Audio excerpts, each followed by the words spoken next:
right, so let's do introductions again. My name is Jen Budd. I'm a former senior patrol agent with the United States Border Patrol, former senior intelligence agent with San Diego Sector Headquarters. And today, again, with me is Marianna Trevino Wright, and I'll let her introduce herself.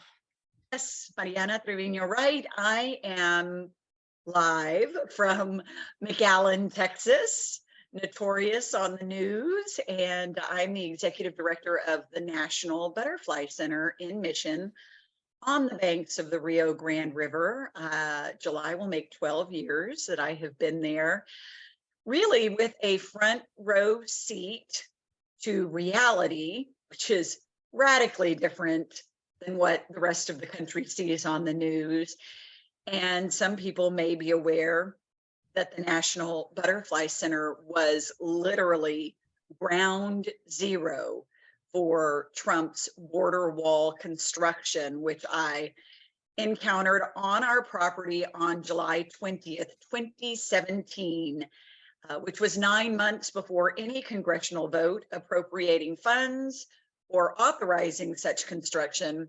It was before the waiver of laws for construction and before any right of entry request had been made or granted, and before any exercise of eminent domain. It was a completely lawless incursion.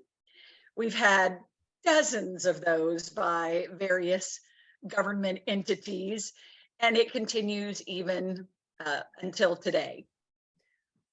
My understanding is that right now there's kind of an interesting dynamic that's going on between the authorities of the different agencies. And so just to give a little bit of history of what we're talking about, the United States Border Patrol's authorities include narcotics and immigration and customs, but they don't have peace officer authority.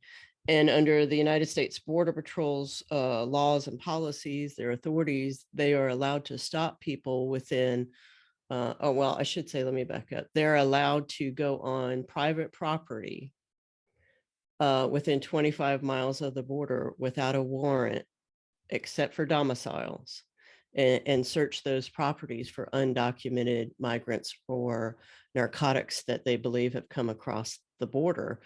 But peace officers do not have that authority. They must, if they come onto your property and want to search your property in any ways, they must have a warrant. Is this affecting you at all, in that what we have going on in Texas with Operation Lone Star and Governor Greg Abbott is that it seems like there's been a blurring between the lines, and we're seeing a lot of mission creep from both sides. We're seeing Border Patrol doing peace officer authority stops and enforcement, and we're seeing the peace officers, which include Texas DPS, so that's Department of Public Safety, which is your state troopers, and then also your local PDs and sheriffs. They seem like they're coming onto private property and acting as if they're the Border Patrol somehow, and using that to justify searching your property and your buildings on your property and people on your property. Do I have that right? Is that what's going on there, Marianna? That is absolutely correct. And it's even bigger than that. It's not just Texas law enforcement, it's Texas National Guard, and it is the DOD folks are here. So we have the actual— We'll say DOD is Department of Defense. Department of Defense deployment, and they're actually sitting in Border Patrol vehicles in various places. In the beginning, when we saw that, they had out of service magnets stuck on the Border Patrol vehicles where they had parked them and put U.S. active duty soldiers in them within the United States. And we photographed this and we interacted with some of those soldiers, because of course at first, my first encounter with that was I thought the vehicle was actually out of order. and stopped to ask if they needed water or assistance, if anybody was coming to get them, and all of that. And that's how they explained who they were and what they were doing. Eventually, Border Patrol just dropped that farce altogether. What we have now is we have Texas National Guard and other National Guard. It was just announced the other day, Virginia is sending 100 of their National Guard. We have Florida sending National Guard and Florida Highway Patrol and Florida Bureau of Corrections officers, so prison guards, and Florida Fish and Game, their wildlife officers, all coming to Texas, all patrolling the border, and all riding either independently or with, like literally in the same vehicles with Border Patrol, and claiming the same warrantless authority to enter private property as Border Patrol. In addition, we have Border Patrol and state law enforcement bringing third-party contractors onto the property, whether that's surveyors or U.S. Army Corps of Engineers, or their camera technicians, people who are installing and operating the cameras as part of, you know, one of their joint operations. And they tell people that because of this joint operation, or because they're in the middle of an investigation, or there's some public safety threat, that they don't need a warrant. And that is absolutely false. In fact, just last week, Border Patrol was swarming the property on land, overhead, humans, dogs, everything. They did that for about an hour. And I ran 3 Texas DPS officers off of the property. They are now also dressing like Border Patrol. They're wearing green camo and fatigues and all of that, so that the average citizen who may encounter state law enforcement without authority on private property won't know that. They won't recognize them as something other than Border Patrol. You have to get up close, you have to see their patches. If they're wearing them, you have to demand information. Which agency are you with and what is your name, which I did on video with these agents. One of them got outside our gate really fast because he knew he had no authority to be there. That was Officer Texas DPS Trooper Officer Navarro. Then I ran a third DPS agent off of the property, and this one the public was generally interested in. This was Trooper Ansaldua, who was wearing a full face gaiter, sunglasses, gloves, and a hat. So his identity was fully concealed. Who's he hiding from? Why? I mean, was he on a tactical mission and expected there to be terrorists or drug dealers or something? You know, he felt he had to do that in broad daylight. So the explanation that we received from DPS chief, Texas's Department of Public Safety chief, McCraw, was that this agent was part of the tactical Marine unit, and that the face gaiter is an official part of their uniform provided by the government for sun protection. So, you know, Texas has already bought. Y'all not have sunscreen in Texas? You know, that's an interesting thing. You know, they can buy boatloads, crates, tons of. I worked 6 years in the Border Patrol and I'd never used a full face gaiter. I mean, I have a lot of sun damage, so, but yeah. They know they don't have authority to be on private property. And they know when they come to the Butterfly Center that they are going to be on candid camera, whether that's our trail cameras, our CCTV throughout the property, or me and my staff walking up to them with our cell phones or our cameras out, photographing and recording them. Yeah. So I would say if you're not doing anything wrong, then why are you hiding your face? I mean, that's kind of like what they would say to people that they're out there trying to arrest and stuff. well, that's It exactly what they say to citizens when they say, give me your name, provide, your ID. And it's like, why are you demanding that? Am I being charged with something? Have I committed a crime? Do you have suspicion, reasonable suspicion or probable cause that I've committed a crime just by virtue of my presence in this place or my skin color? As they were subjecting my two of my staff, they subjected to canine inspection. mhm. And those two staff were Latino, is my understanding, and presented as Latino. I did Latino note, males. yeah, Latino males. I did note that that in the picture you're walking behind this man who is decked out head to toe to cover his identity and everything. And I'm wondering what you're saying to him as you're following behind this guy. Just like, what is she cursing at him? Is she, because you look pretty ticked off and you're not backing down, which by the way, if people are wondering how to be an ally, that's how to be an ally. You put your white body in front because they treat you differently. They didn't bring drug dogs to sniff your crotch or any other employees who were there who were white. They just did it to the two male Latinos.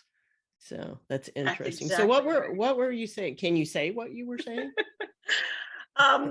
So this was the third trooper that I had encountered. So yes, by this point, I was super ticked off. And, we're outside in this heat. I know my phone overheated at some point, and so I need to go back and watch that whole thing to see what was recorded or not. But I always start by telling them the same thing, identify yourself. And they're required by law to do that, even though I have had them refuse to do that. Mhm. I've also had them lie to me about which agency they're with. Mm. But, this one, I explained to him in English all the things that I normally do. I'm having to say that he's unlawfully entered private property without warrant, etc. And he keeps telling me, ma'am, you don't understand. If we're assisting Border Patrol, we can. He says, on my own, I can't. But with Border Patrol, I can. Was And Border Patrol with him right there? No. Oh, Border okay. Patrol was somewhere, they were scattered all over the property. And, I explained to him, I know you're told this, I know you believe this, but it is not true. And Border Patrol has this authority, but it is non-conveyable. It cannot be transferred. Border Patrol just can't say, Jen Budd, civilian, I now authorize you or deputize you to be U.S. immigration enforcement and have all of the same powers and authority that we have. Right. Now Texas is trying to change that, but we'll come back to That's that. another story. Yeah. So he kept saying the same things over and over. And mind you, I'm pretty frustrated by this point. So I asked him in Spanish, do you speak Spanish? And he says, yes, I speak Spanish in Spanish. So then I go on in Spanish to say, well, let me explain it to you in Spanish. Maybe you'll understand it better if I tell you in Spanish, because clearly you're not getting it in English. And so I start all of this in Spanish as I am literally marching him off the property. That gate's closed. Okay. And Over it- here? You prefer yes. here? Okay. Front door. All right. Thank you. Yes, ma'am.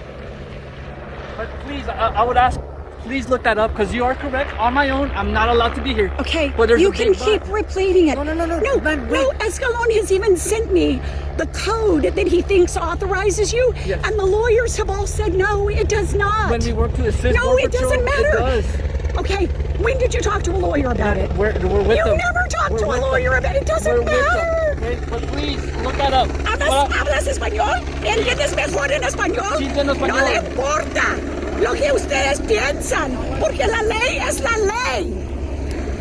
Y no eres abogado y no sabes.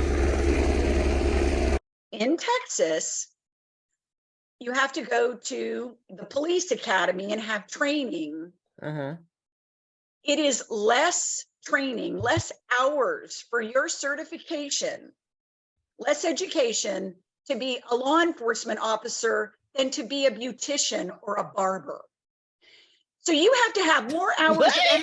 Yes, in Texas, you have to have more hours of education and certification and exams to wield scissors than a firearm in Texas. Wow. Yeah. That's crazy. I know when I was in the Border Patrol Academy in the mid 90s, the academy was 4 months long. And I felt that was not adequate. I mean, in specifically like the instruction in the laws, the legal instruction was just really pathetic. And you still continue to see that because you have these agents who come out and they just can't tell the difference between probable cause and reasonable suspicion. They just have absolutely no idea. And they don't have to, because down here, you know, I'm in San Diego, you're all the way on the other side of the southern border in McAllen. And we both travel the border, and we know lots of people in Arizona and New Mexico and the other states and other side of Texas. And it's like, it's the same. They just do whatever they want. And as they start creeping into mission creep into, you know, where they're interacting more with residents and citizens, but specifically residents, regardless of what your immigration status is, people are starting to see more and more that the Border Patrol is completely rogue. And now you have Texas peace officers, and as you said, National Guard and Department of Defense and all these other people, game wardens and so forth, acting like they're immigration officers. And yet I don't think I've ever seen any kind of documentation, any legal documentation or anything that says we're going to confer this authority onto, you know, whoever would like it to do immigration enforcement. And, you know, and the sad part about it is when they do this, everybody, I think, a lot of these law enforcement officers, not all of them, a lot of them tend to see the migrants as the propaganda that the Border Patrol puts out, that they're all criminals and rapists and this and that, and they don't have a right to cross. They do have a right to cross. They have the legal right to even cross in between the ports and request asylum. That's a legal way to request asylum, whether people like to admit it or not. It is. And so I think it's scary that you're dealing with this, where you have people coming onto your private property, which is supposed to be, you know, sacrosanct in Texas, for God's sakes. And they're just saying, well, I have the authority because I'm somewhat adjacent to a Border Patrol agent. That's like, you know. And we have people claiming that who are law enforcement. We have people claiming it who are not law enforcement. For example, not long ago, I also ran them off the property, Border Patrol, state troopers, and some little guy. It's always a little guy. It was a little guy. I mean, he was rotund. But he was short. And he was wearing like off-brand camo stuff that he picked up at Walmart or Academy. He was a border bubba. He was not law enforcement, but he was with them in the thick of it. And DPS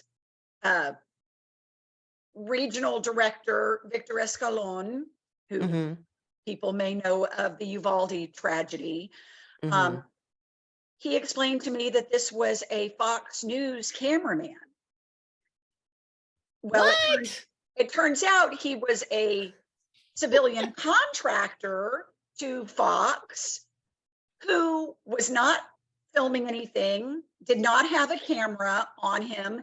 And when I confronted him, he didn't even pull out his cell phone and act like he was filming. He was just joyriding with law enforcement. It was his day to go hunt illegals.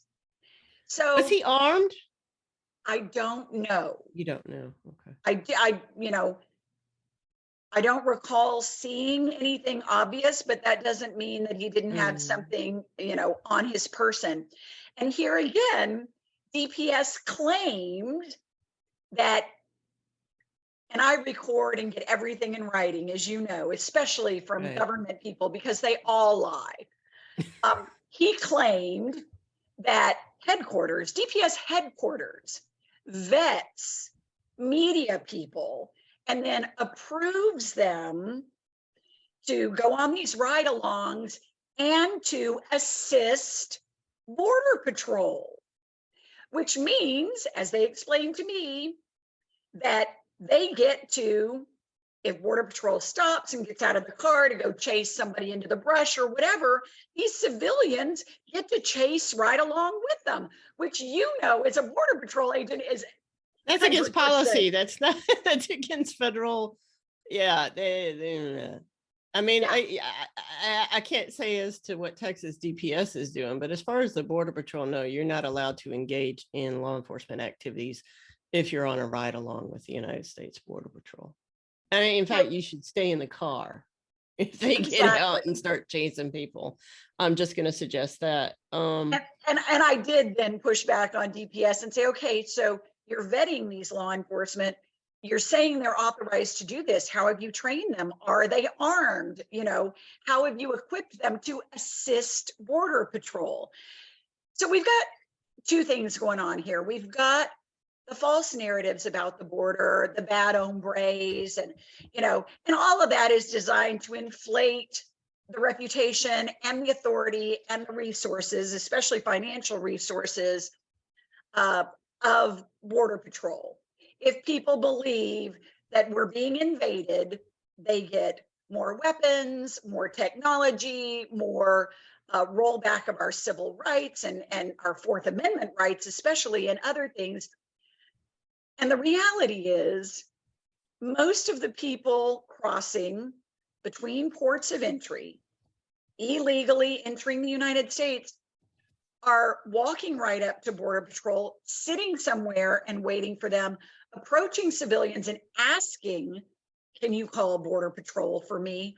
Or waiting at these self-help kiosks that Border Patrol has set up, these unattended, unmanned, self-help kiosks at areas that they know are high traffic entry points. Most people in the United States have no idea that that is the reality of the majority of illegal entry. So this hero mission narrative, our brave men and women running into the brush and using the dogs and their own bodies to take down bad guys and shield us, is complete bullshit. Yeah, 99.9% of the time, it's not. Now, like that. the other part of this that is so dangerous and so concerning to us are what I call the cosplay commandos. These are the militia guys, lots of Vietnam veterans and other old white guys, or people who identify as white, who subscribe to some anti-immigrant, white supremacist or neo-Nazi agenda, and they are patriots. And they have a variety, we've got Patriot Front, we've got the United Constitutional Patriots, we've got all of these militia Patriots. Patriot. Do we have them? I mean, we've been having. I thought those started like in the mid 90s when I was out there originally. I think it was the Minutemen, they called them, and we were told to not engage with them, and they tended to be old Vietnam vets, and they were very racist and loved to use racist terms to refer to the Latino migrants that were coming across back then. But I remember I went to Sector for a detail for like 6 months. I think it was at Sector Prosecutions at the time. And I come back to the mountains in Campo where I worked, and all of a sudden the guys are hanging out on shift, and they're cooking them hamburgers, and they're talking about how much so they're hanging out with them, and they made these inroads, and a lot of Border Patrol agents are members of these militias as well, and they work hand in fist with these militias, even though they deny it. But my understanding is actually what's that guy's name, the KKK member, David Duke. Oh yeah.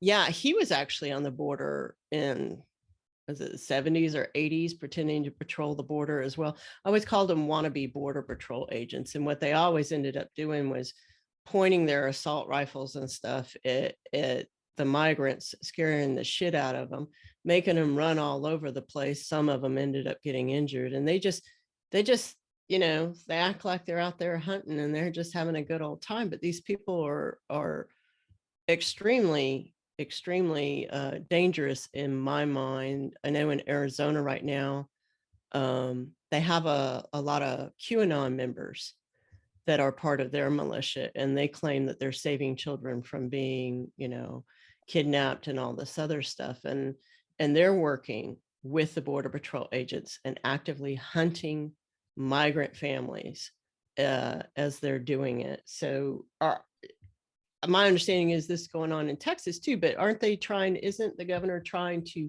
make your militias like an immigration force? That's what the Texas immigration force is going to be. These men who have nothing better to do but go down to the border and pretend to be Border Patrol agents and so forth. Is that what's going on?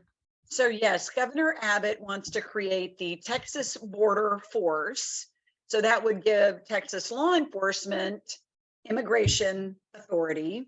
Abbott has asked the Texas legislature to pass laws, to enact, you know, authority for Texas law enforcement to defend Texas, to become immigration enforcement in Texas, in the Republic of Texas, where Governor Abbott claims that he has a duty to defend the state. Texas, he wants Texas to declare the cartels terrorist organizations so that they have power and authority similar to the feds to prosecute these terrorist organizations.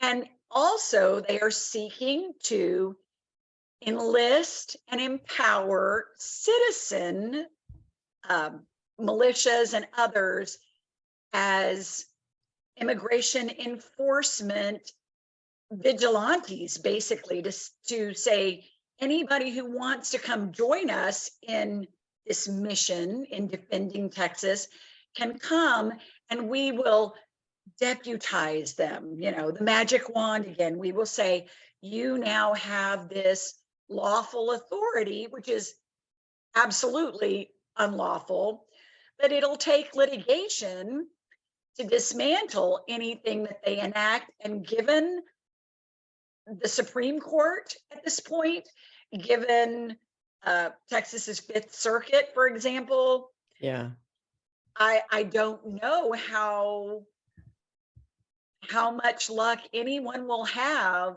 in legally challenging that successfully and getting it overturned, because NatSec, national security, seems to be the umbrella under which all of our rights get rolled back. Well, and as you mentioned, I laugh, but people are going to be hurt and people are going to die. That is the unfortunate reality, is that there are going to be casualties.